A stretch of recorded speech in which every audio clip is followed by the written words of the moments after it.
Kajian Kitab.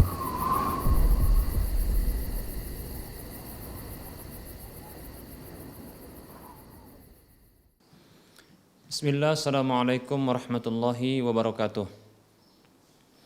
Innal hamdalillah nahmaduhu wa nasta'inuhu wa nastaghfiruh wa na'udzu billahi min shururi anfusina wa min sayyiati a'malina.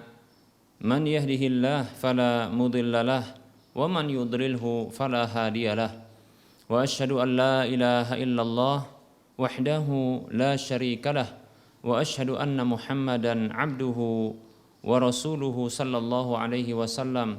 Qala Allah tabaraka wa ta'ala, ya ayyuhalladzina amanu taqullaha haqqa tuqatih wa la tamutunna illa wa antum muslimun. Ya ayyuhan nasu taqu rabbakumul ladzi khalaqakum min nafsin wahidah wa khalaqa minha zawjaha wa bassa minhuma rijalan katsiran wa nisaa'a wattaqullaha alladzi tasaaluna bihi wal arham innallaha kana 'alaikum raqiba. Ya ayyuhalladzina amanu taqullaha wa qulu qawlan sadida yuslih lakum a'malakum wa yaghfir lakum dhunubakum wa may yuti'illaha wa rasulahu faqad faza fawzan 'azima. Amma ba'd. Fa inna asdaqal hadisi kitabullah wa khairal huda Rasulillah sallallahu alaihi wasallam wa syarral umuri muhdatsatuha wa kullu muhdatsatin bid'ah wa kullu bid'atin dhalalah wa kullu dhalalatin finnar. Para muslim, para hamba Allah rahimani wa rahimakumullah, alhamdulillah kita bersyukur kepada Allah atas semua nikmat yang Allah Subhanahu wa taala berikan. Selawat dan salam tak lupa kita ucapkan untuk nabi kita Muhammad sallallahu alaihi wasallam. Para pemirsa Rosyad TV dan para pendengar Radio Medan Mengaji di mana saja Anda berada, a'azzani Allah wa iyyakum jami'a. Kita akan lanjutkan pembahasan kitab Minhajul Muslim, jalan hidupnya seorang muslim, dan kita bahas masih dalam bab yang pertama yaitu tentang akidah, dan kita masih juga membahas tentang iman kepada Allah Subhanahu wa taala.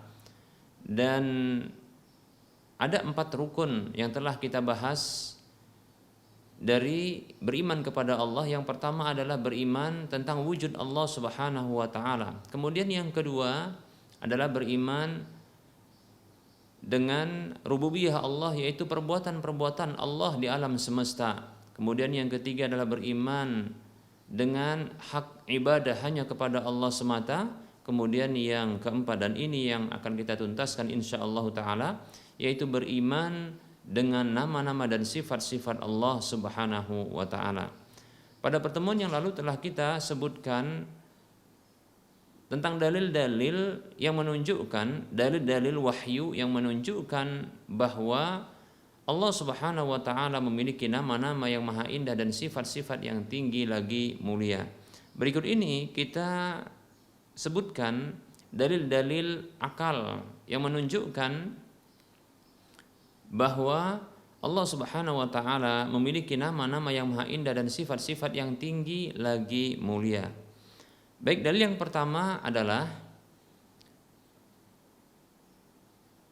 kita dapatkan di alam semesta ini makhluk atau ciptaan Allah Subhanahu wa taala itu memiliki nama-nama yang indah, begitu juga sifat-sifat yang mulia. Maka merupakan hal yang mustahil, tidak masuk akal, zat yang menciptakan makhluk-makhluk yang memiliki nama-nama yang indah tersebut, begitu juga sifat-sifat yang mulia, sang penciptanya tidak memiliki nama-nama tersebut, ya, tidak memiliki nama-nama yang indah, begitu juga tidak memiliki sifat-sifat yang mulia. Ini hal yang mustahil. Ini hal yang mustahil.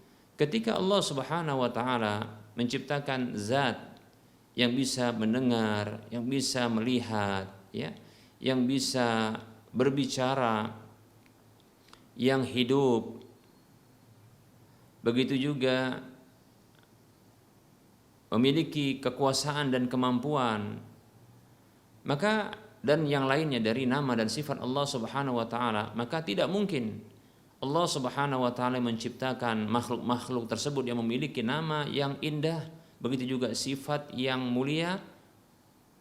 Allah Subhanahu wa taala tidak bersifat dengan sifat-sifat yang mulia dan tidak memiliki nama-nama yang maha indah. Tidak mungkin kita katakan. Tentunya Allah Subhanahu wa taala adalah zat yang maha hidup, ya. Al-Hayyu.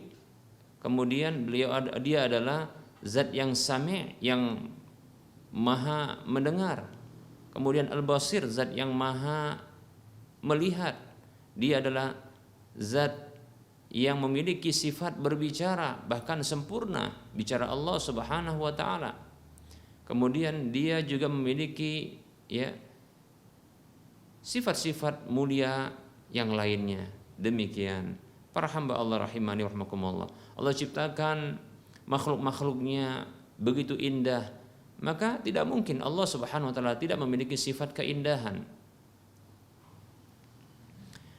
Begitu juga Allah ciptakan makhluknya itu memiliki pengetahuan, maka tidak mungkin Allah Subhanahu wa taala tidak memiliki ilmu pengetahuan. Demikian. Demikian seterusnya dari sifat-sifat yang Allah Subhanahu wa taala sifatkan dirinya dengannya di dalam Al-Qur'an maupun lewat lisan Rasulullah SAW. Begitu juga yang Allah SWT tetapkan bagi dirinya dari nama-nama yang maha indah tersebut. Baik para hamba Allah rahimani wa rahimakumullah. Nah, ini yang pertama. Nah, ini yang pertama para hamba Allah rahimani wa rahimakumullah. Dalil akal yang menunjukkan bahwa Allah Subhanahu wa taala memiliki nama-nama, begitu juga sifat-sifat. Mengapa demikian? Karena Allah Subhanahu wa taala ciptakan makhluk-makhluknya itu memiliki nama-nama yang indah, begitu juga memiliki sifat-sifat yang tinggi lagi mulia. Demikian. Dan yang kedua adalah tidak logis, tidak logis kita yakini Allah Subhanahu wa taala itu ada,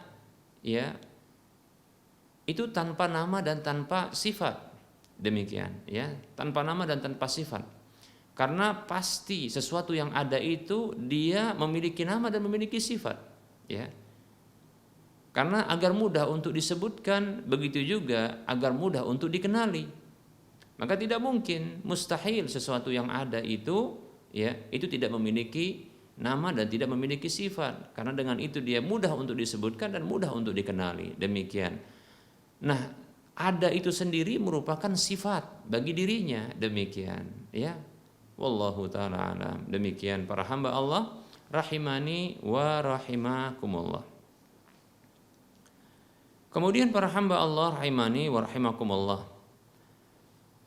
kemahasempurnaan Allah Subhanahu wa taala ini dalil berikutnya yang menunjukkan secara akal bahwa Allah Subhanahu wa taala memiliki nama-nama yang maha indah, begitu juga sifat-sifat yang tinggi lagi mulia.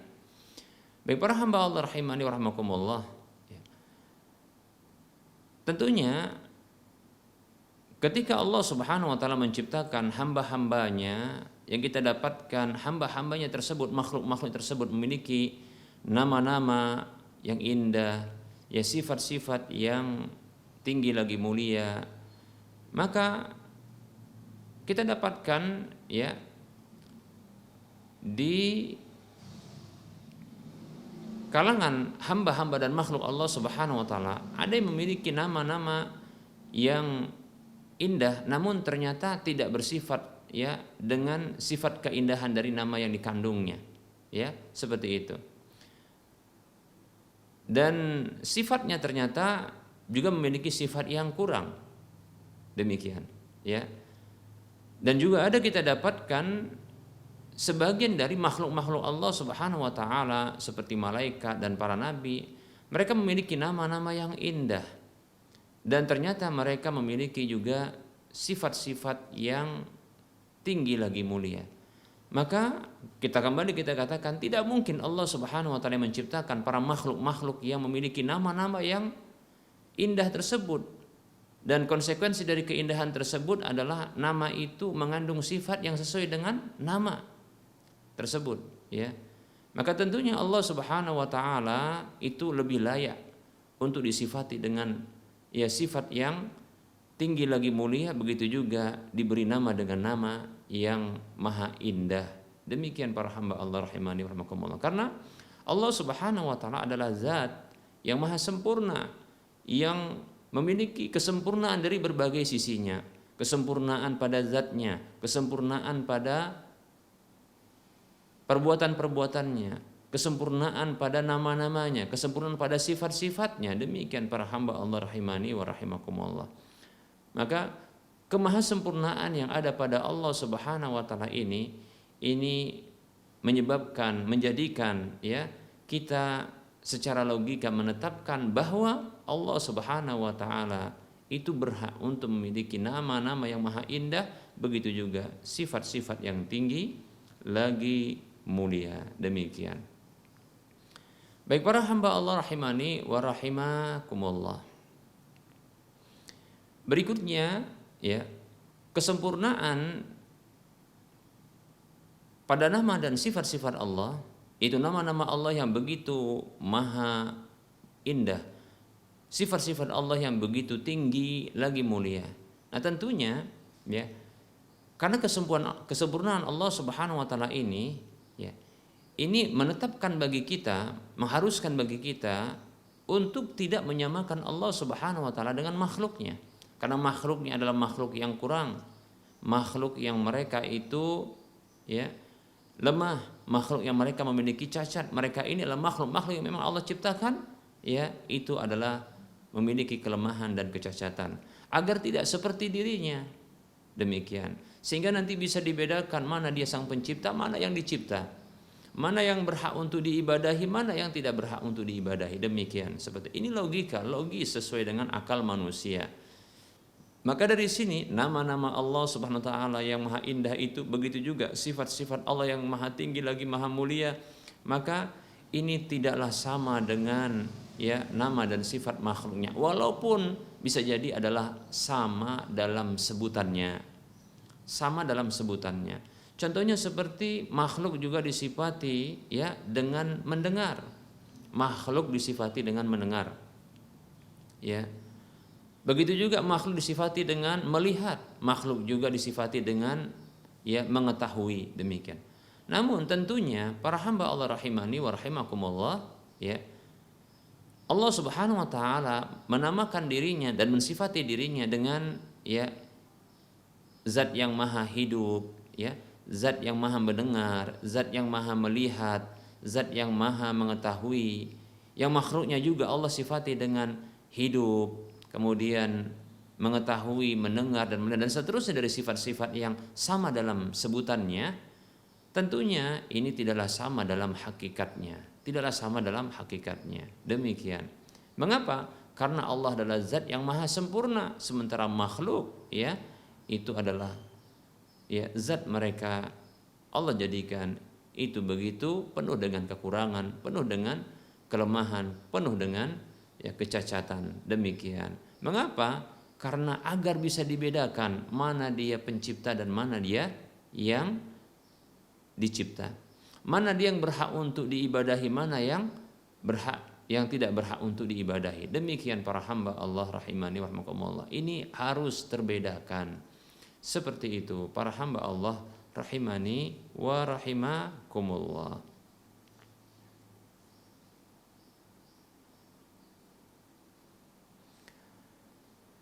Dan tentunya kesamaan di dalam penyebutan tidaklah mengharuskan kesamaan di dalam hakikatnya, ya. Kesamaan dalam penyebutan, ya baik itu dalam nama, ya, nama maupun dalam sifat.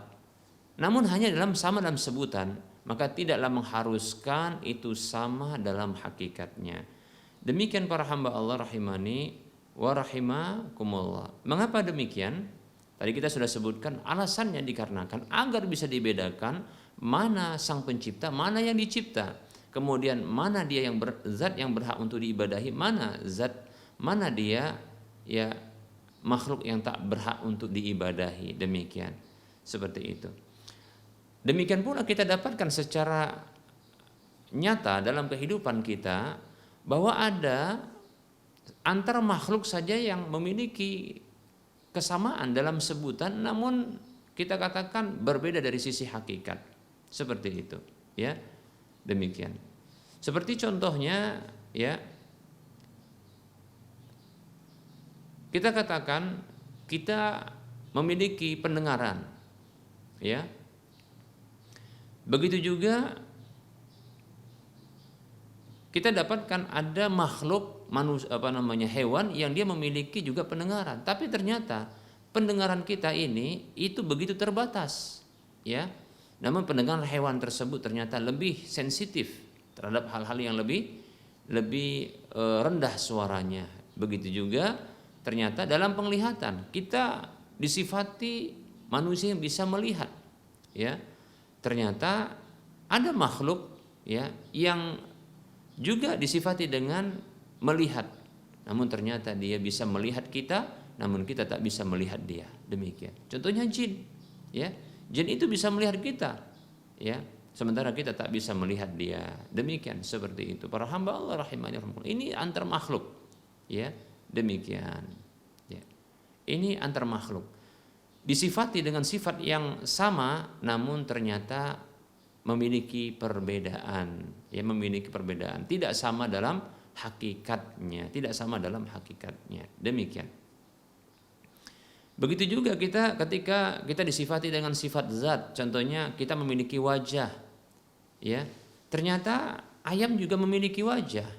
Apakah wajah kita dengan wajah ayam itu sama? Maka jawabannya berbeda, ya. Nah, begitulah kita katakan sama-sama memiliki, ya,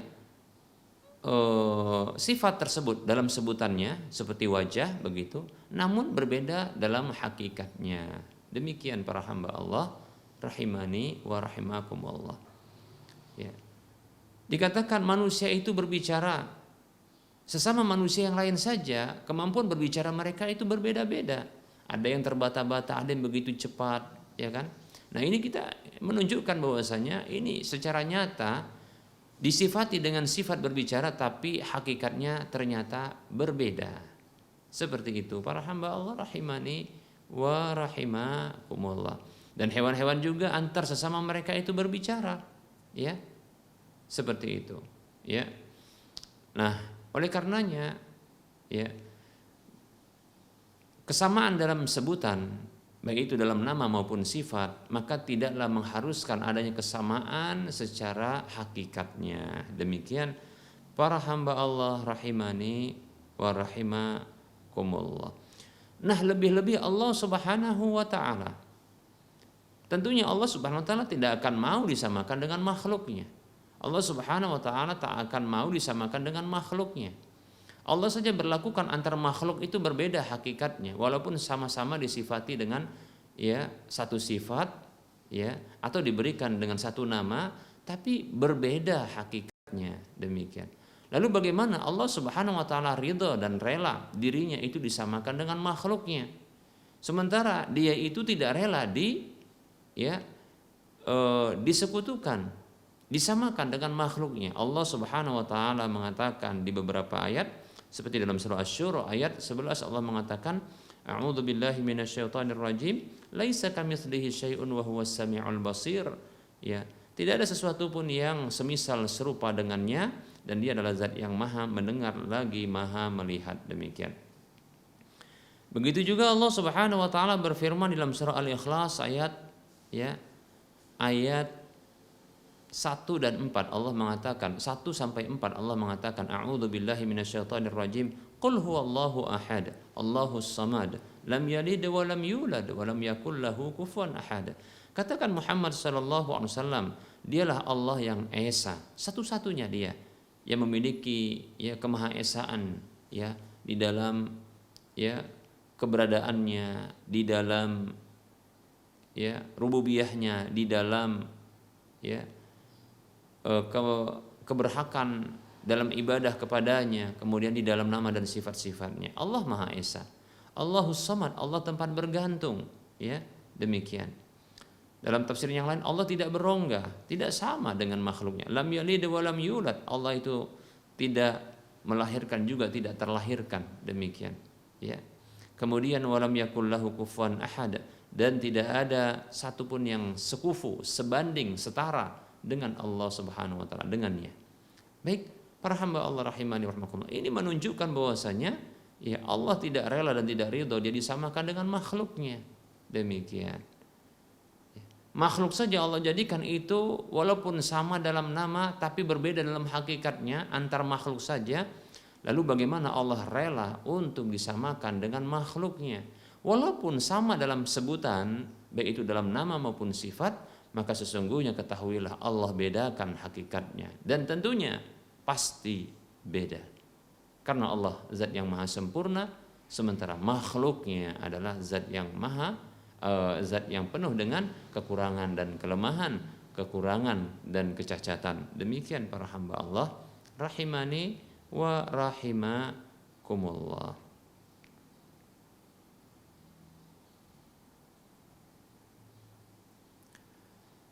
Baik para hamba Allah rahimani wa rahimakumullah. Perlu kita ketahui orang-orang yang mereka meniadakan salah satu dari nama ataupun sifat Allah Subhanahu wa taala, ya, karena takut untuk menyamakan Allah Subhanahu wa taala dengan salah satu dari makhluknya, ketahuilah orang seperti ini telah jatuh kepada ya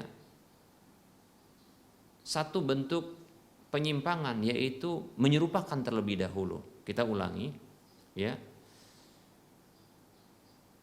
Orang yang mereka meniadakan, menolak, mengingkari salah satu dari nama ataupun sifat Allah Subhanahu wa taala, alasannya karena khawatir ya menyamakan Allah Subhanahu wa taala ya dengan makhluknya atau selainnya, maka ketahuilah sesungguhnya orang tersebut telah jatuh kepada penyimpangan, ya, penyerupaan Allah dengan makhluknya terlebih dahulu. Ini yang pertama.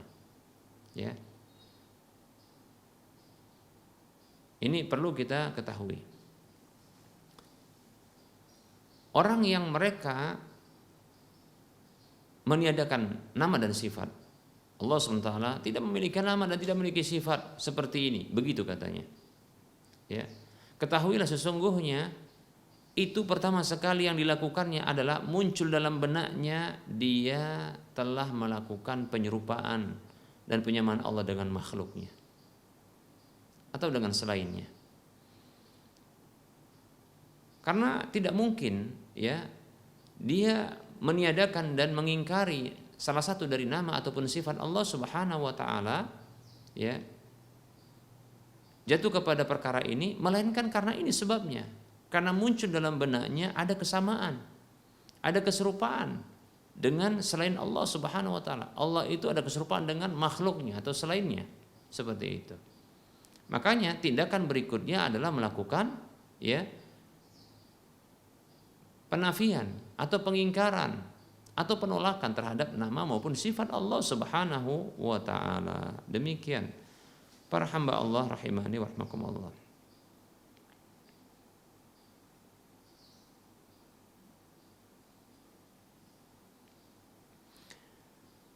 Maka orang yang mereka ini melakukan pengingkaran yang disebut dengan ta'til oleh para ulama, ya, ini sesungguhnya mereka jatuh kepada dua pelanggaran sekaligus. Pertama adalah sebelum ya mengingkari mereka melakukan penyamaan. Nah, seperti itu. Penyamaan Allah terhadap selainnya. Nah, barulah setelah itu dia beralih kepada pengingkaran, diingkari. Demikian.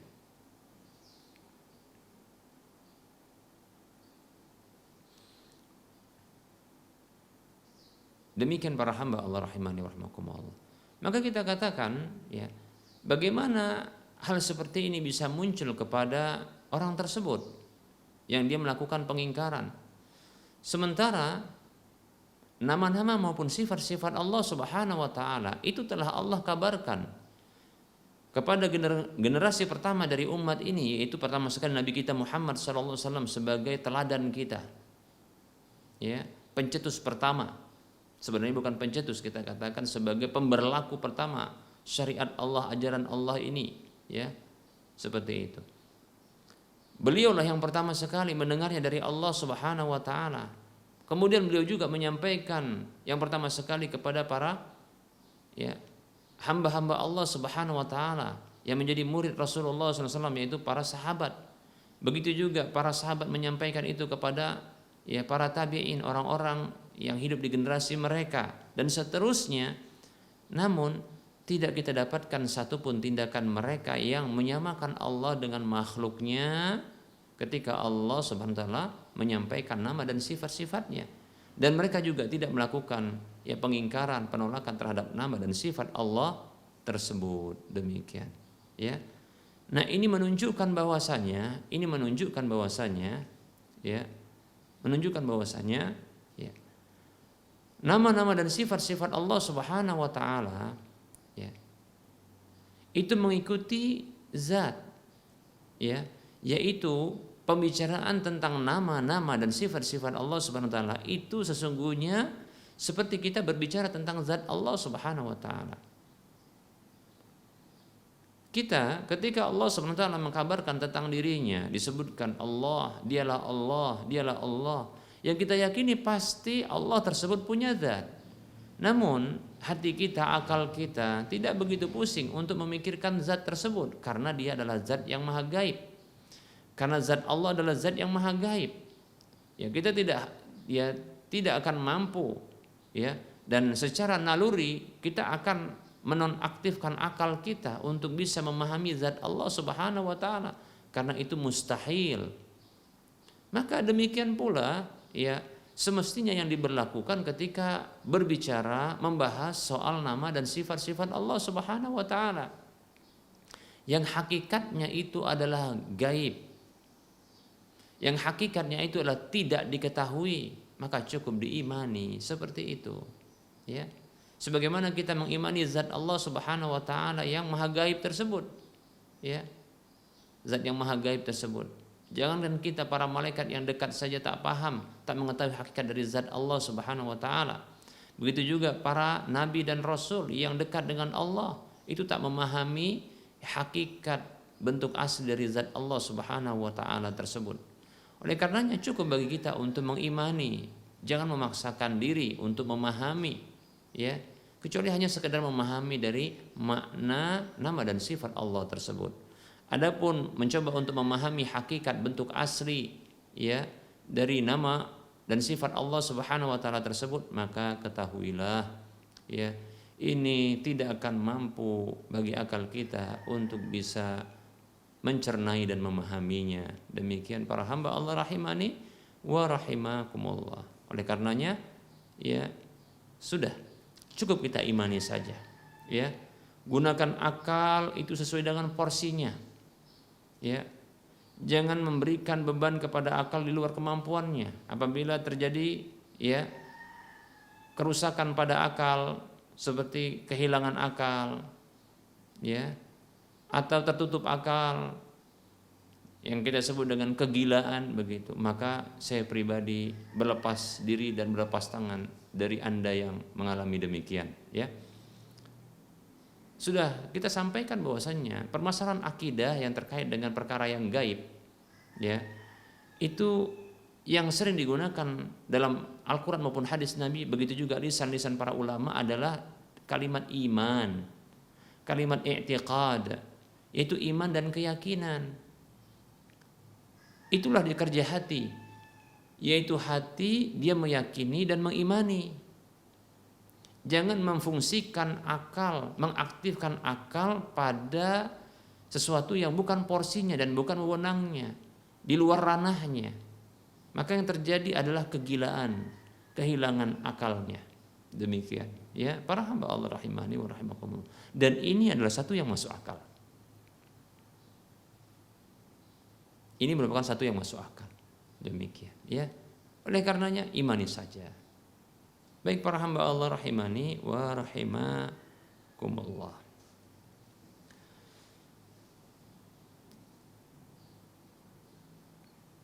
Nah, ini penjelasan secara akal, di mana Allah Subhanahu wa taala itu layak secara akal untuk memiliki nama-nama yang maha indah dan memiliki sifat-sifat yang maha tinggi lagi maha mulia.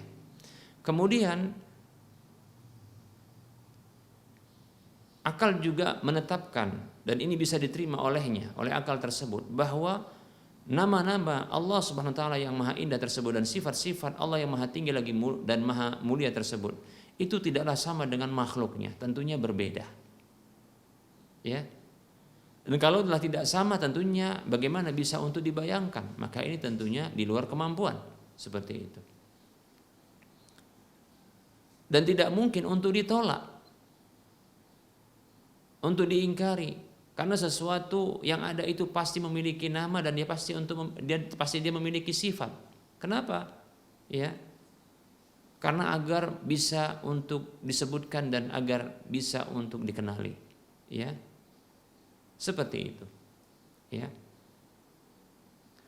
Dan demikian pula maka tidak layak secara akal pula untuk, ya, dilakukan takwil, dipalingkan kepada makna yang lain dari nama maupun sifat Allah Subhanahu wa taala. Maka ini tidak sesuai dengan akal pula. Mengapa? Karena sesungguhnya pentakwilan para hamba Allah rahimani wa rahimakumullah, pentakwilan tersebut yaitu ditakwil makna ini kepada makna yang lain, ya, itu sesungguhnya disebabkan karena pengaktifan akal padanya. Kenapa kok kenapa melakukan pemalingan makna dari nama dan sifat Allah dari satu makna yang zahir kepada makna yang lain? Ini disebut dengan takwil karena sesungguhnya di sini terlebih dahulu dilakukan, ya, penalaran akal. Penalaran akal diaktifkan. Sehingga akal tersebut menolak, oh Allah tak mungkin seperti ini sifatnya. Maka barulah setelah itu dipalingkan kepada makna yang lain. Nah, tadi sudah kita katakan bahwasanya, ya, tidak layak dan tidak masuk akal mengaktifkan akal di dalam perkara-perkara yang dia, ya, akal tidak memiliki peran padanya. Pernah kita sampaikan bahwasanya akal itu dia akan bisa aktif ketika dia mendapatkan pesan-pesan, informasi-informasi dari panca indera. Baru ketika itu akal itu dia aktif. Otomatis dia akan aktif ketika, ya, akal itu mendapatkan pesan-pesan, informasi dari panca indera. Sementara perkara-perkara yang gaib di antaranya adalah Allah Subhanahu wa taala, zat Allah yang maha gaib. Sifat-sifat dan perbuatan-perbuatan Allah, nama-nama Allah, hakikatnya itu juga mengikuti zat Allah Subhanahu wa taala. Itu juga gaib. Dari mana panca indera bisa, ya, mendapatkan informasi tentang Allah tersebut, sementara Allah pun tidak mengkabarkannya, tidak menampakkannya. Maka berarti di sini tidak ada ruang bagi akal untuk bisa diaktifkan. Ini logis loh, ya.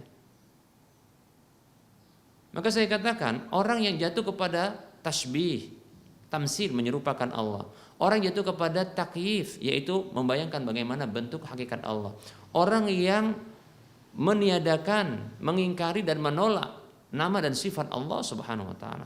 Kemudian orang yang mentakwil, memalingkan makna yang zahir kepada makna yang lainnya. Sesungguhnya mereka ini adalah orang yang mengaktifkan akal mereka pada perkara yang gaib. Dan ini tidak logis, tidak masuk akal. Bagaimana akal itu bisa diaktifkan sementara dia tidak mendapatkan informasi dari panca indera? Panca indera itu tidak pernah mengindra Allah Subhanahu wa taala, hakikat zatnya, sifat-sifatnya, hakikatnya, bentuk aslinya bagaimana? Tidak. Oleh karenanya tidak ada ruang bagi akal untuk bisa berperan di sini, untuk diaktifkan di sini. Itu masuk akal loh. Ya. Maka orang yang berbicara, orang yang mentakwil, orang yang mentakyif, orang yang mentamsil, orang yang mentaktil, 4 pelanggaran yang sudah kita sebutkan. Kita ulangi, orang yang mereka melakukan ya penyamaan Allah dengan makhluknya, orang yang melakukan ya pembayangan Allah, itu membayangkan Allah ya bagaimana bentuk hakikat Allah dan sifat-sifatnya dan perbuatan-perbuatan Allah. Kemudian ya orang yang menolak dan mengingkari salah satu dari nama ataupun sifat-sifat Allah SWT, atau orang yang memalingkan makna dari makna yang zahir kepada makna yang lain dari nama dan sifat Allah Subhanahu wa taala tersebut. Sesungguhnya mereka ini melakukan tindakan yang tidak didukung oleh akal. Ini merupakan bentuk penyalahgunaan akal. Dan ini bisa dikatakan tindakan mereka tindakan yang di luar nalar.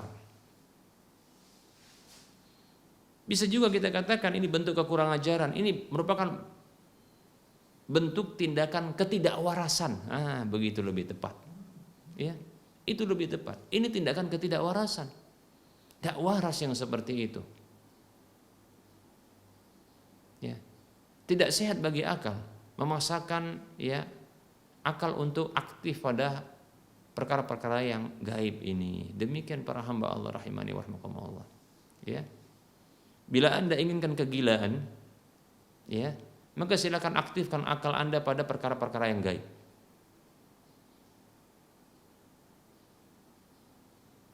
Ungkapan saya ini jujur dan senyum saya ini pun jujur, ya. Saya katakan, ya. Bila Anda menghendaki kegilaan, maka aktifkan akal Anda ya pada hal-hal yang gaib. Maka Anda akan cepat dapatkan ketidakwarasan dan kehilangan akal.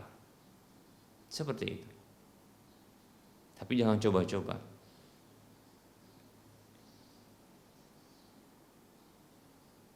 Jangan terima tantangan ini, ya. Baik para hamba Allah rahimani wa rahimakumullah, ya. Bukannya ketika saya memerintahkan demikian itu maksudnya adalah perintah anjuran atau perintah yang syar'i, bukan. Tapi itu merupakan ancaman. Seperti Allah mengatakan, "Faman syaa'a falyu'min wa man syaa'a falyakfur." Siapa yang pengin maka silakan beriman, siapa yang pengin maka silakan kafir. Enggak begitu maksudnya. Allah bukan menginginkan kafirnya hamba, bukan. Bukan Allah perintahkan kafir hamba tersebut, tidak. Sama juga saya katakan, silakan aktifkan Anda pada perkara-perkara yang gaib agar Anda gila. Yang itu maksudnya bukan perintah, tapi ini ancaman, begitu, ya. Ini ancaman. Kalau Anda aktifkan maka Anda akan gila, seperti itu, jangan. Maka saya katakan 4 larangan itu yang saya sebut dengan kekurangan ajaran sekaligus itu merupakan bentuk kegilaan. Ya. Karena nggak diterima oleh akal keseluruhannya. Tidak percaya secara akal. Baik, kita katakan, saya ulangi kembali. Ya. Saya ulangi kembali supaya bisa memahami secara akal pula. Perhatikan, Allah memiliki makhluk-makhluk ciptaan-ciptaan yang memiliki nama-nama yang indah, begitu juga sifat-sifat yang tinggi dan mulia. Maka enggak logis, tidak logis, ya, tidak masuk akal. Allah yang menciptakan itu tidak memiliki nama-nama yang maha indah dan tidak memiliki sifat-sifat yang maha tinggi, lagi sifat-sifat yang maha mulia. Tidak mungkin. Satu. Yang kedua, tidak logis, ya, dan tidak sesuai dengan akal manusia. Allah memiliki nama-nama yang maha indah dan sifat-sifat yang tinggi, sifat-sifat yang maha tinggi lagi maha mulia. Ini sama dengan makhluknya, tidak mungkin. Kenapa? Karena kalau sama ini akan mengakibatkan tidak bisa dibedakan mana sang pencipta dan mana yang dicipta. mana zat yang berhak untuk diibadahi, mana zat yang dia tidak berhak untuk diibadahi dari makhluk-makhluknya tentunya. Kan begitu. Logis. Kalau sama ternyata. Begitu juga tak bisa dibayangkan. Kenapa tidak bisa dibayangkan? Karena Allah adalah zat yang maha sempurna. Tentunya sifat-sifatnya juga sempurna. Zatnya maha sempurna, sifat-sifatnya maha sempurna. Perbuatan-perbuatannya maha sempurna, nama-namanya tentu maha sempurna. Berbeda dengan makhluk. Tidak sempurna, maka terjadi kekurangan. Oleh karenanya bagaimana bisa dibayangkan?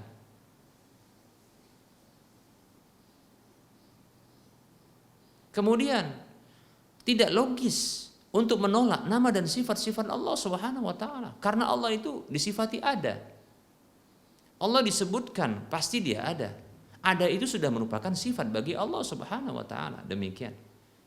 Tidak ada sesuatu pun yang ada, ini logis, melainkan dia memiliki nama dan sifat. Mengapa? Karena agar mudah untuk disebutkan dan mudah untuk dikenali.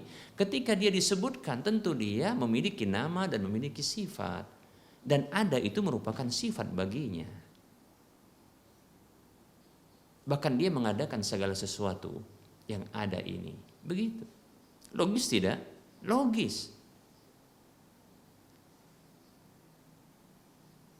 Yang berikutnya, tidak logis. Allah Subhanahu wa taala nama dan sifatnya ditakwilkan kepada makna yang lain.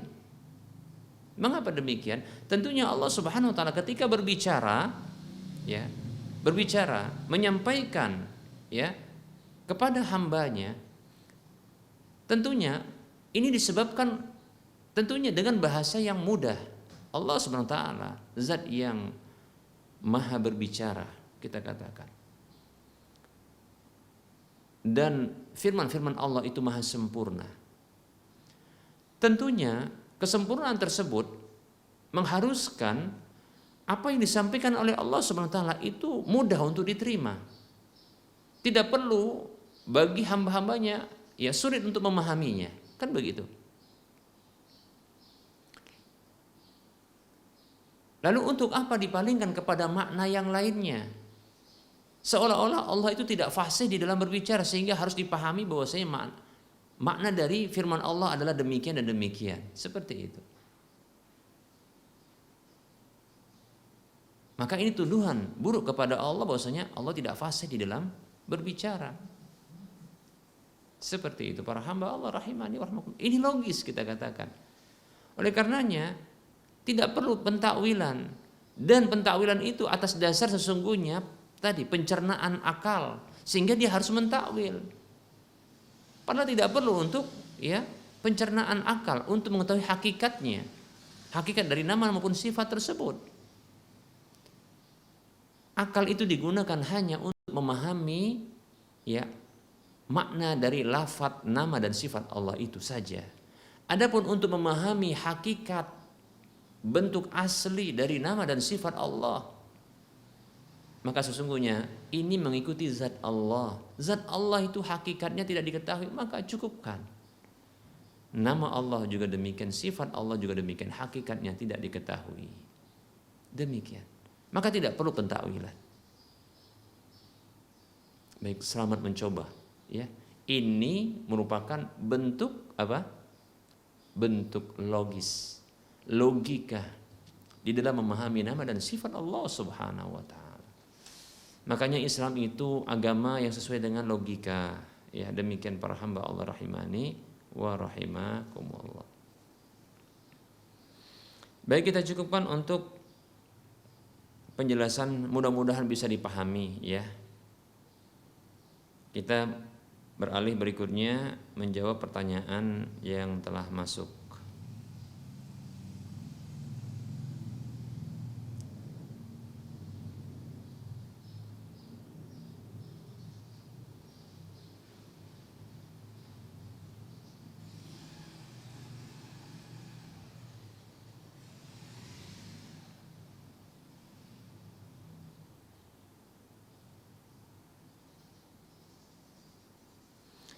Ada pertanyaan, Ustadz mau tanya gimana kalau di belakang cup cup sebuah kopi ya, cup kopi, itu dikasih tulisan seperti ini: hilanglah dahaga, basahlah kerongkongan, dan pahala yang ditetapkan. Dan fontnya itu pakai Helvetica, nggak pakai insya Allah. Apakah ini termasuk menjual ayat-ayat Allah?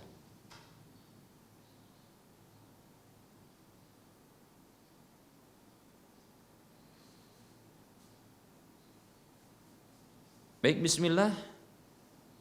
Saya kira yang seperti ini keliru. Mengapa demikian? Karena pertama, ungkapan ini adalah ungkapan doa ketika berbuka. Dhahaba dhama'u wa batalatil 'uruq wa thabatal ajru insyaallah. Ya. Ini hadis dari Abdullah bin Umar radhiyallahu anhuma yang mengatakan Nabi SAW apabila berbuka beliau membaca dhahaba dhama'u, telah hilang dahaga, wa batalatil 'uruq, dan basahlah kerongkongan, wa thabatal ajru, ya, dan tetaplah pahala insyaallah, insyaallah.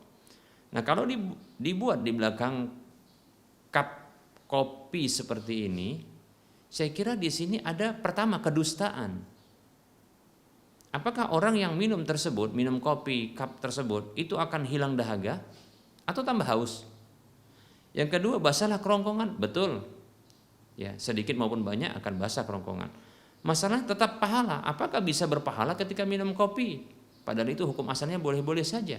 Memang bisa berpahala, tapi kalau ditetapkan tetaplah pahala, seolah-olah memang ini ada pahalanya kalau minum kopi ini. Maka di sini ada kedustaan, kita katakan ya. Ada kedustaan. Maka tidak boleh yang seperti ini. Ya.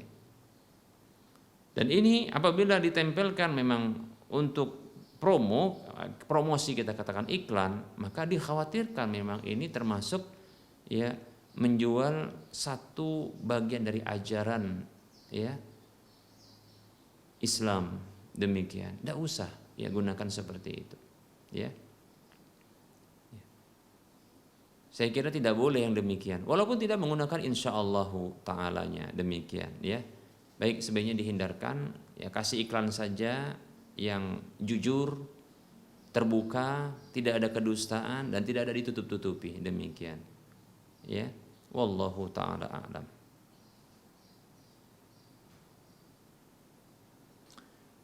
Ada pertanyaan ini sepertinya sudah dijawab ini ya. Ada pertanyaan, Assalamualaikum Ustadz. Waalaikumsalam ya. Afwan, izin bertanya mengenai harta warisan. Harta warisan jatuh kepada ahli waris kan Ustadz, dalam hal ini kepada anaknya. Apakah cucu yang sudah tidak punya orang tua mendapatkan bagian juga dari warisan tersebut?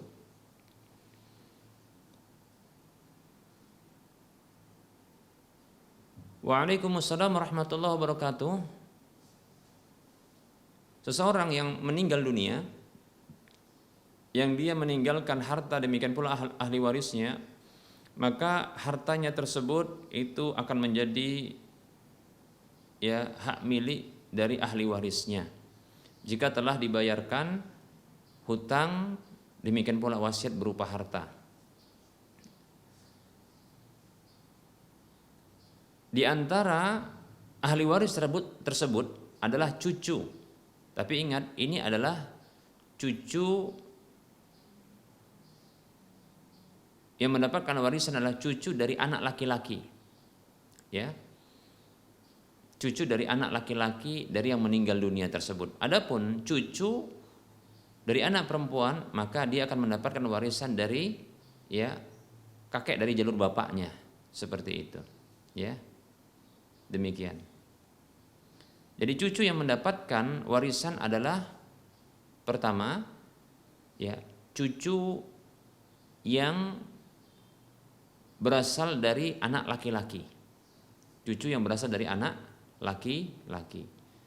Kita contohkan, telah wafat seorang laki-laki atau seorang perempuan, ya, yang wafat ini, si mayit ini punya anak laki-laki dan memiliki anak laki-laki memiliki anak-anak. maka anak-anak mereka ini yang menjadi ahli waris. Adapun ya, apabila si mayit ini memiliki anak perempuan dan anak perempuan ini memiliki anak-anak pula, ya, yang anak perempuan dari si mayit ini menikah dengan laki-laki, ya, seorang laki-laki, maka sesungguhnya anak-anak dari si anak perempuan ini tidak mendapatkan ya warisan dari jalur ya ayah si mayit ya anak perempuan ini, demikian ya, seperti itu. Tapi mendapatkan warisan dari jalur ayahnya. Cucu ini mendapatkan ya warisan dari kakek jalur ayahnya, seperti itu, demikian. Kemudian cucu yang menjadi ahli waris tersebut, yaitu cucu dari anak laki-laki, itu bisa terhalang ketika ada anak-anak laki-laki dari si mayit, ya. Bila si mayit meninggal dunia dan meninggalkan dan memiliki anak laki-laki yang masih hidup, maka semua cucu ketika itu terhalang untuk mendapatkan ya, cucu terhalang untuk mendapatkan warisan, demikian ya. Seperti itu. Namun apabila kondisi seperti ini, ketika si mayit meninggal dunia, maka terdapat anak laki-laki dan anak perempuan. Dan ternyata harta warisan belum dibagi. Bersamaan dengan itu, ya belum dibaginya harta warisan, ada anak laki-laki yang meninggal dunia dari si mayit tersebut, ya. Meninggal dunia dan dia memiliki anak-anak pula. Maka cucu-cucu ini mendapatkan warisan ya dari ayahnya, ya, dari harta yang ditinggalkan oleh ayahnya, dan itu berasal juga dari ya orang tuanya yang menjadi ya kakek atau nenek dari si cucu tersebut, demikian. Wallahu ta'ala a'lam.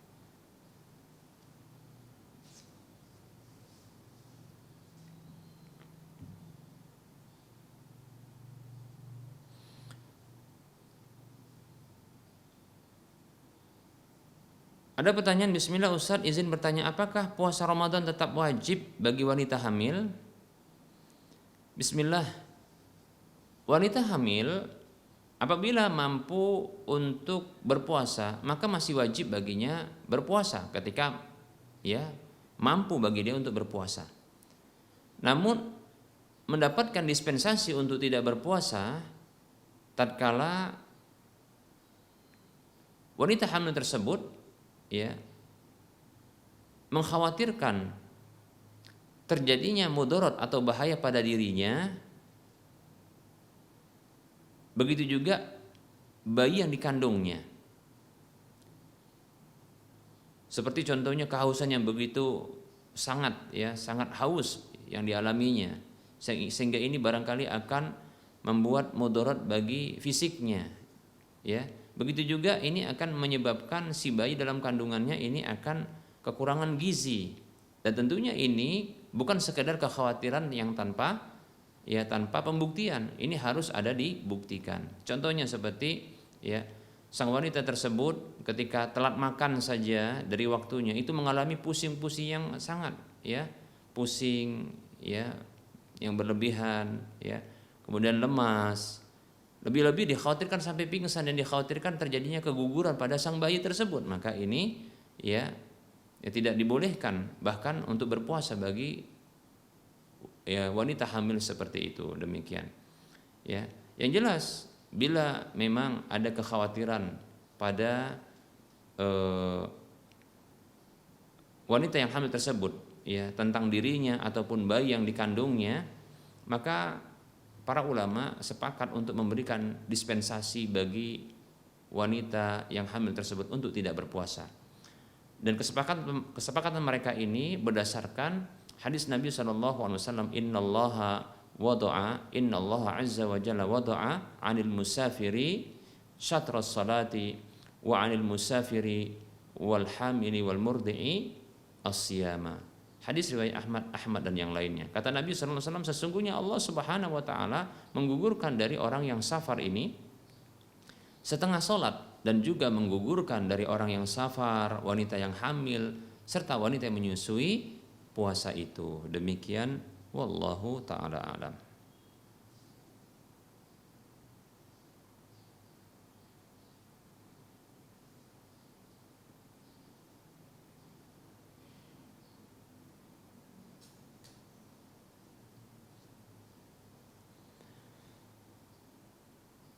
Ada pertanyaan, Assalamualaikum Ustadz, apa hukumnya berjualan di saat belum berbuka?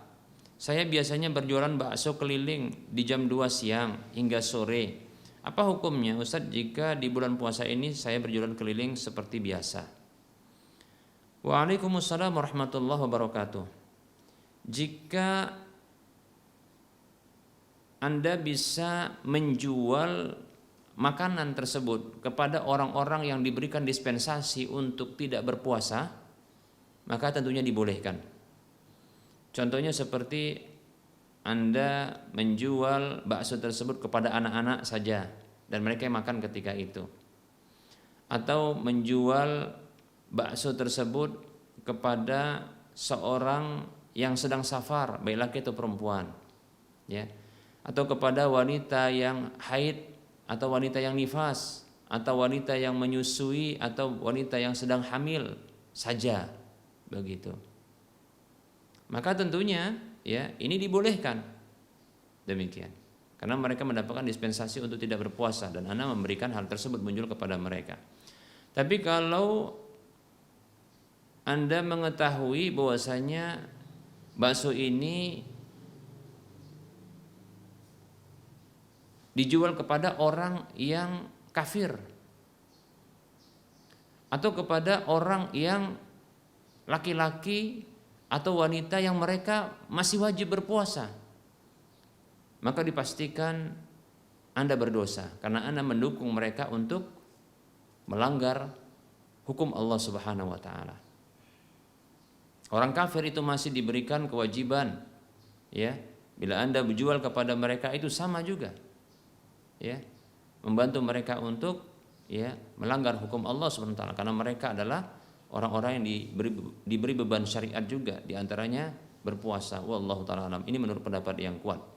Kemudian kepada orang muslim yang sudah dewasa, laki atau perempuan yang mereka wajib juga berpuasa, Anda tahu itu, ya, tapi dia tak berpuasa, Anda berikan. Anda tahu mereka sebenarnya wajib berpuasa tapi mereka tak berpuasa, Anda jual kepada mereka, maka Anda bantu mereka untuk melakukan ya pelanggaran hukum Allah, maka bisa jadi Anda berdosa. Demikian. Kemudian kondisi yang ketiga, bila Anda tidak mengetahui ini orang tidak mengetahui, Anda tidak mengetahui orang ini dapat dispensasi atau tidak. Nah, yang seperti ini tentunya kondisinya adalah samar. Ya. Ini perkara yang samar-samar. Maka kata Rasulullah SAW, innal halala bayyinun wa innal harama bayyinun wa bainahuma umurun mustabihat. Ya, la ya'lamuhunna katsirun minan nas, faman ittaqa syubhat faqad istabra li dinihi wa 'irdihi, wa man waqa'a fis syubhat waqa'a fil haram. Atau kama qala sallallahu alaihi wasallam, kata Nabi sallallahu alaihi wasallam, sesungguhnya yang halal itu jelas, yang haram itu jelas. Dan di antara keduanya ada perkara-perkara yang samar-samar yang tidak diketahui oleh kebanyakan orang. Maka siapa saja menjaga dirinya dari subhat tersebut yang samar-samar tadi, maka sungguh dia telah menjaga agamanya, kehormatan dirinya. Dan siapa saja yang menjerumuskan diri ke dalam perkara yang samar-samar tersebut, maka sesungguhnya dia terjatuh ke dalam perkara yang haram. Lihat, kalau begitu tinggalkan. Lalu bagaimana? Nah, berjualan ketika ya di waktu berbuka atau menjelang berbuka. Nah, seperti itu. Atau berjual di malam hari. Saya kira kalau berjualan mungkin di samping pagar masjid ketika orang ya sholat tarawih, nah setelah itu kemudian buka dagangan, saya kira ramai juga. Demikian. Coba saja ya. Demikian. Jangan cari yang samar-samar. Wallahu taala a'lam.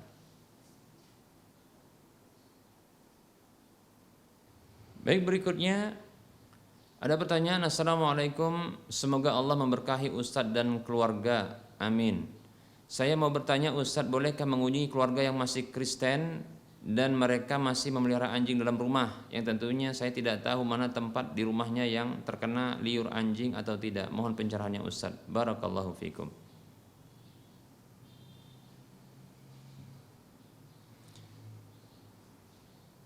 Waalaikumsalam warahmatullahi wabarakatuh. Semoga Allah juga memberkahi Anda beserta keluarga di mana saja Anda berada. Termasuk yang disyariatkan adalah bersilaturahim kepada keluarga. Orang-orang yang memiliki hubungan kekerabatan dengan kita walaupun dia dalam kondisi masih kafir. Demikian, ya. Karena sesungguhnya syariat silaturahim itu berlaku secara mutlak, ya, tidak dikaitkan hanya kepada orang muslim saja, kepada muslim yang lainnya, tapi juga berlaku untuk orang kafir juga demikian. Lebih-lebih apabila ditujukan di sana untuk berdakwah dan mengenalkan kebaikan Islam, seperti itu, ya.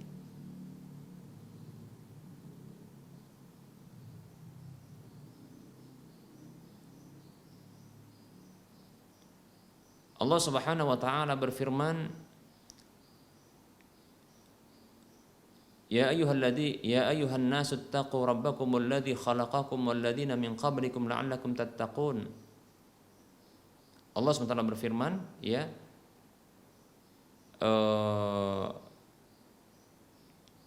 Allah berfirman, ya, Ya ayyuhalladzina amanu taqullaha Ya ayyuhalladzina amanu taqullaha. Wahai orang-orang yang beriman, ya. Ini ada disebutkan dalam surah An-Nisa ayat 1. Nah, disebutkan di sana tentang, ya, wattaqullaha alladzi tasaaluna bihi wal arham. Disebutkan wattaqullaha alladzi tasaaluna bihi wal arham.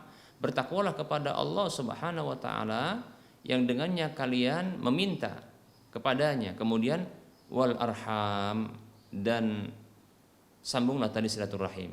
Nah, demikian, ya. Ini syahid atau bukti dari penjelasan atau dalil terhadap apa yang kita sebutkan. Yaitu perintah untuk menyambung tali silaturahim atau syariat untuk menyambung tali silaturahim. Baik. Nah, jadi silaturahim ini masih disyariatkan oleh Allah Subhanahu wa taala, demikian pula Rasulullah sallallahu alaihi wasallam. Kemudian, ya, adapun ketika kita dapatkan di rumah saudara kita yang non muslim tersebut itu ada anjing, ya, maka sesungguhnya bisa kita minta. Bila kita dekat dengannya, tentunya ini insyaallah taala bisa kita kita minta, ya, kepada saudara kita tersebut, ya, keluarga kita tersebut, agar bisa menempatkan atau memposisikan kita di tempat di mana anjingnya tidak berada ketika itu. Nah, seperti itu. Seperti sebelumnya, ya, sampaikan kepadanya, saya mau datang, mau berkunjung, mau bersilaturahim, sampaikan begitu, ya. Kemudian mohon kalau bisa nanti kami diposisikan yang tidak ada anjingnya, ya. Nah, begitu. Itu disampaikan, ya. Mudah-mudahan nanti insya Allah kalau baik hubungan ini, mereka akan memahami seperti itu, ya. Demikian, ya. Kemudian perlu diketahui hal yang mendasar bahwasanya kita menghukumi sesuatu berdasarkan zahirnya. Bila kita tidak melihat, ya, bahwasanya sesuatu tersebut, ya, itu ada najisnya, maka kita hukumi dia suci. Lebih-lebih apabila kita telah memberikan, ya, permintaan atau menyampaikan permintaan kepada saudara kita tersebut untuk mensterilkan tempat yang kita akan kunjungi ini atau kita tempat duduk nanti, ya, mensterilkan dari anjingnya, demikian. Maka berdasarkan pernyataan dia di sini, maka kita duduk saja di situ, di tempat itu, ya. Maka kita tidak menuju tempat yang lain ya, kecuali di tempat yang sudah dipersilahkan untuk duduk tersebut. Demikian sudah. Dan cukup kita menghukumi berdasarkan zahirnya ya. Jangan kita mencari-cari, jangan kita menyangka-nyangka. Maka ketahuilah Rasulullah SAW memerintahkan kepada kita, da' ma yaribuka ila ma la yaribuka. Tinggalkan sesuatu yang meragukanmu kepada yang tidak meragukanmu, itu yang yakin. Yang yakin yang dilihat. Tidak kelihatan, maka hukum asalnya adalah suci. Demikian seperti itu. Dan mulakan ya kunjungan tersebut dengan penyampaian permintaan agar diposisikan di tempat yang steril. Wallahu ta'ala alam.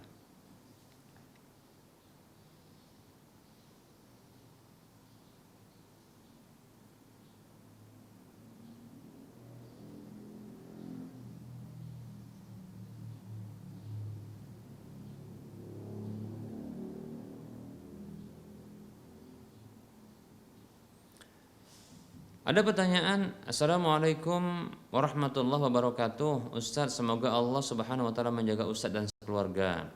Maaf Ustadz, saya sering bertanya kepada Ustadz. Saya mau bertanya, ada teman atau saudara yang buka usaha.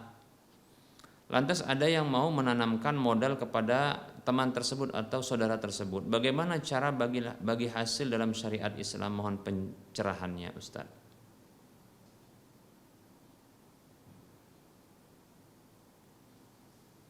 Waalaikumsalam warahmatullahi wabarakatuh. Semoga Allah Subhanahu wa taala juga menjaga Anda beserta keluarga di mana saja Anda berada, senantiasa dalam kebaikan dan keberkahan. Bagi hasil disebut juga dengan syarikah atau syirkah atau musyarakah ya. Nah, prinsipnya dalam bagi hasil tersebut, setiap pemodal, baik itu pemodal tunggal maupun pemodal patungan, maka mereka wajib untuk menanggung kerugian yang bersifat alami sebesar modal yang ditanamkan atau disertakan. Nah, kalau pemodal tunggal maka tentunya keseluruhan modal itu dari sang pemodal tersebut. Maka kalau ada kerugian yang sifatnya alami, maka wajib baginya menanggung semua kerugian. Namun apabila pemodal patungan, di mana ada beberapa yang menjadi investor atau para pemodalnya, maka mereka menanggung kerugian yang bersifat alami yang disebut juga dengan force majeure itu sebesar modal yang ditanamkan atau disertakan. Bila 30% maka menanggung 30% kerugian, bila 50% maka menanggung 50% kerugian, seperti itu. Ya. Seperti itu. Adapun pengelola bila dia tidak menyertakan modal berupa uang, ya, modalnya, maka dia tidak menanggung kerugian sedikit pun berupa uang kalau kerugian tersebut bersifat alami atau force majeure, kecuali dia hanya menanggung kerugian berupa kelelahan, kecapean, ya, tenaga yang sudah terkuras, pikiran yang sudah ya waktu dan pikiran yang telah terluangkan. Nah, itu kerugian yang dialaminya, sementara dia tidak mendapatkan kompensasi atas tenaga, waktu, pikiran yang telah diluangkan tersebut. Demikian ya. Ini yang pertama. Kemudian yang kedua adalah penetapan modal tersebut, penetapan keuntungan tersebut tidak boleh dia ya, penetapan keuntungan tersebut tidak boleh dia bersifat flat. Tidak boleh bersifat flat. Tidak boleh bersifat konstan ya. Tidak boleh bersifat konstan atau stagnan. Seperti contohnya menyebutkan nilai tertentu. Contohnya ketika dia menyertakan ya 25 juta, dia katakan untuk saya setiap bulannya adalah 1 juta. Tidak boleh 1 juta tanpa dia pedulikan ya, tanpa dia pedulikan untung dan rugi. Maka ini tidak benar ya seperti itu. Ya, menetapkan modal, menetapkan keuntungan dengan cara flat. Demikian. Termasuk yang menentukan keuntungan secara flat adalah yaitu persentase keuntungan itu keuntungan dari modal yang disertakan. Contohnya adalah ya 1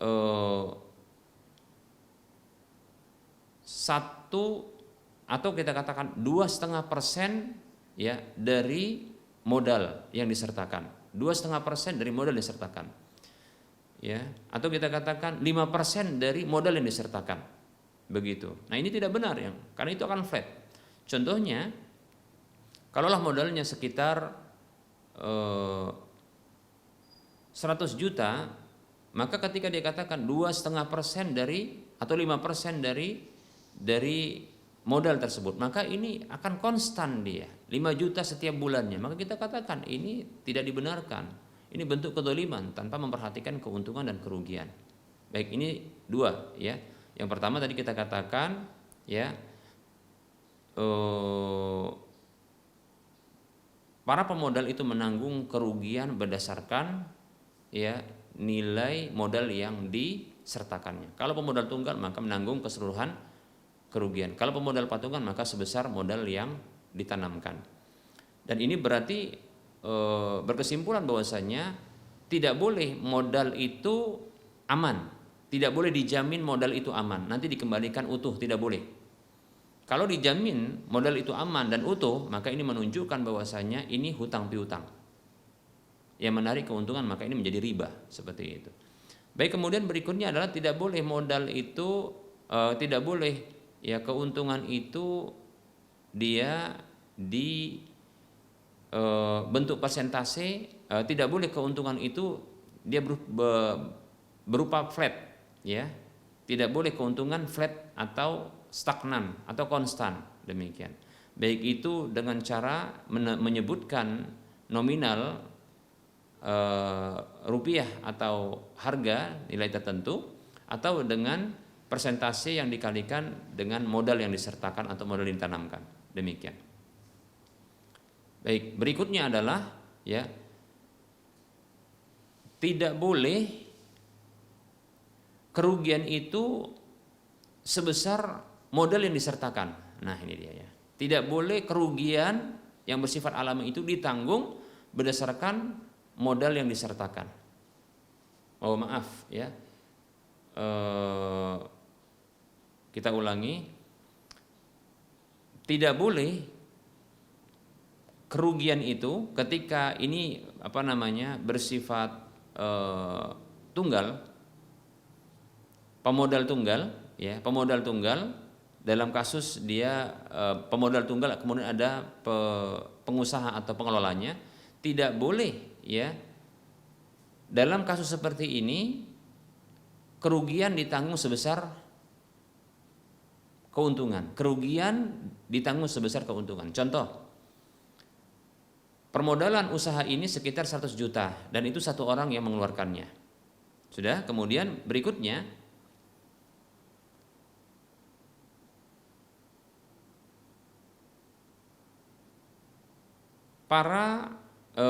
kemudian di sini ditetapkan keuntungan adalah 40%, 60%, 60% untuk pemodal, kemudian 40% untuk pengelola. Nah, apabila kerugian tersebut yang ditanggung oleh sang pemodal, yang pemodal tunggal ini 100% dia modal darinya itu sebesar 60%, maka ini tidak benar. Nah, seperti itu. Begitu juga dalam permodalan yang sifatnya patungan. Ya. Jadi tidak dibolehkan ya menanggung kerugian sebesar keuntungan. Nah, di sini berarti nanti akhirnya ada pengelola yang dia menanggung kerugian juga sebesar keuntungannya. Sementara dia tidak boleh dibebankan ya kerugian berupa uang. Dia hanya mengalami kerugian berupa tenaga, waktu dan pikiran yang telah diluangkan, seperti itu. Baik ya, demikian. Kemudian berikutnya yang tidak dibolehkan adalah ya pengelola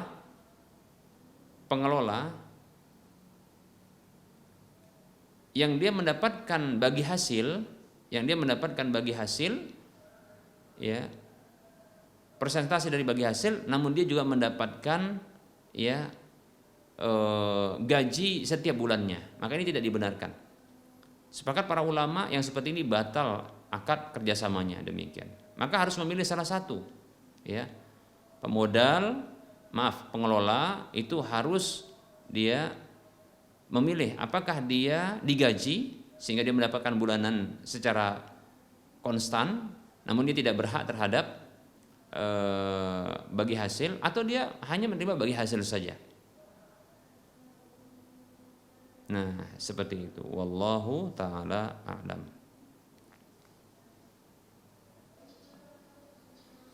Baik,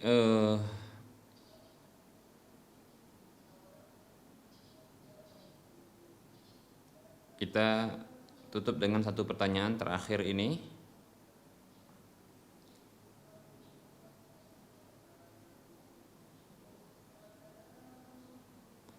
Assalamualaikum Ustaz, saya penasaran dengan apa yang dikatakan oleh orang kalau keluar keputihan, darah putih, tidak sah sholat.